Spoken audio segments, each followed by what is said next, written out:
My name is Michael. I've been absolutely fascinated by tabletop role-playing games for the better part of my life, and people kept telling me I look like Matthew Mercer, so I drank a potion I got from a hag at a Ren fair, and now I'm just Matt Mercer Barbie. Or Barbie Matt Mercer. Welcome to Roll With Me.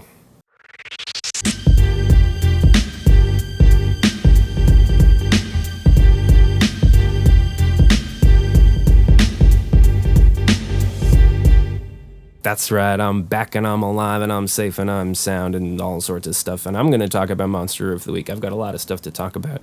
I'm just kind of poking the algorithm today and seeing how I'm going to move forward with all this stuff.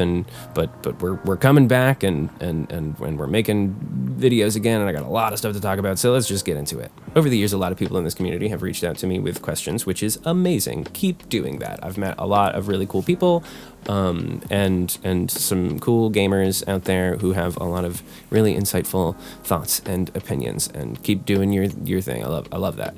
It's awesome. And I'm gonna get into just how much I love all of you guys and appreciate every single one of you in a little bit. We're gonna get there, but it's later. If you have somehow stumbled onto this video from the YouTube multiverse and you are not aware, Monster of the Week is a theater of the mind tabletop role-playing game utilizing the Powered by the Apocalypse gaming system, set in the aesthetic of classic paranormal media like Supernatural, Buffy the Vampire Slayer, The X-Files, etc. I have a bunch of videos all over the rest of my channel explaining all of the basics and the nuances of this game and what sets it apart from other games.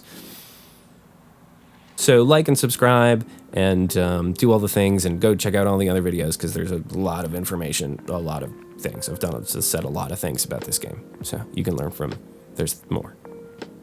Anyway, one of the most common questions that comes across my tabletop is, how often should my hunters be advancing? Which goes hand in hand with the second most common question I'm asked, which is, how often should my players be rolling?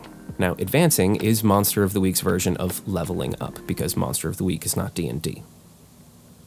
This is when we get to take new moves, improve our stats, and eventually start building out our hunters into souped-up, uber-badass monster-slaying legends. But once upon a time, somebody was telling me about their game, and they told me they ran a session, and in that single session, their entire party advanced twice.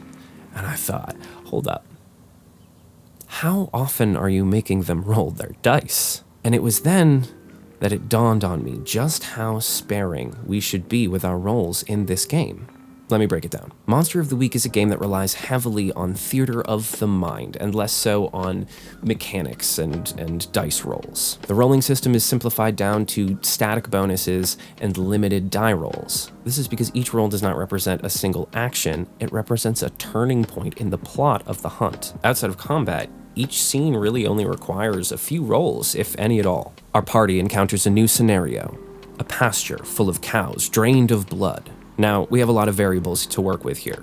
We can search the cows themselves and the surrounding area for clues about the monster. That would be investigating a mystery. We can look around for present danger. That would be reading a bad situation. Or if there's a bystander, we can interview them. That's manipulating someone. Those are 3 reasonable approaches to handling this scene. That means this scene should have maybe 3 or 4 rolls total. Each type of roll can only be attempted once by one hunter. If one person fails the investigation, only to have each other member of the party then roll to see if they can glean more information, we undermine the entire reason we have dice in the first place. The dice cast are the dice of fate. They determine our success or failure, whether we like the outcome or not. And allowing for cascading or consecutive rolling in situations like this really kind of allows for things to go off the rails really fast, which is fine if that's what you're into, but not for me. One person, maybe 2 if there's a help out roll involved, investigates the mystery. Another reads the bad situation, and another interviews the witness. If all of them individually fail, they each gain 1 point of experience. They'll learn relatively nothing about the mystery itself, but they will learn where they need improvement, thus leaving them less prepared for their next encounter. For an entire party to level twice in a session like this, well, they would need to fail at everything across the board in every scene for 10 scenes. And that would be one very long, excruciatingly frustrating, and statistically improbable session of Monster of the Week. Fast advancement comes from a lot of rolls, and sure, combat can be more roll intensive, but not much more. Remember that every time we roll to kick some ass, we accept harm on ourselves. That means every time we directly attack a monster, we know we will receive harm, and we only have 7 harm total in this game, and then we're unalive. This mechanic specifically discourages roll-intensive combat and lends itself to more narrative storytelling. And yes, at the end of sessions, we do a little roundup of questions that gets us from 0 to 3 extra experience apiece.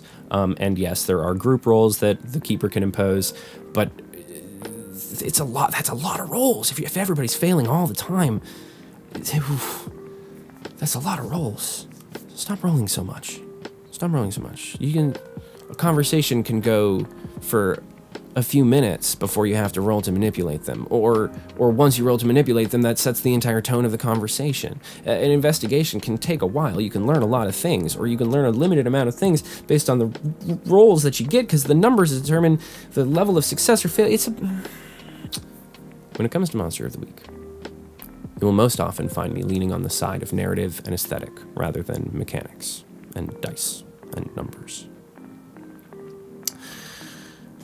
But the dice have a specific purpose that holds this entire game and all other tabletop games together at the seams. Each dice roll determines the general success or failure of this turning point in the story.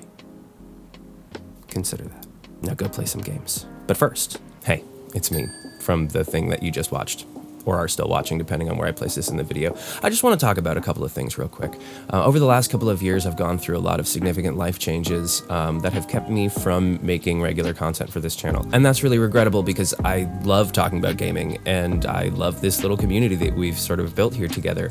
And that said, I want to thank all of the people who have continued to like and subscribe and comment on the videos and the channel in my absence. It is really heartwarming and unexpected, and y'all are the best. Thank you so much.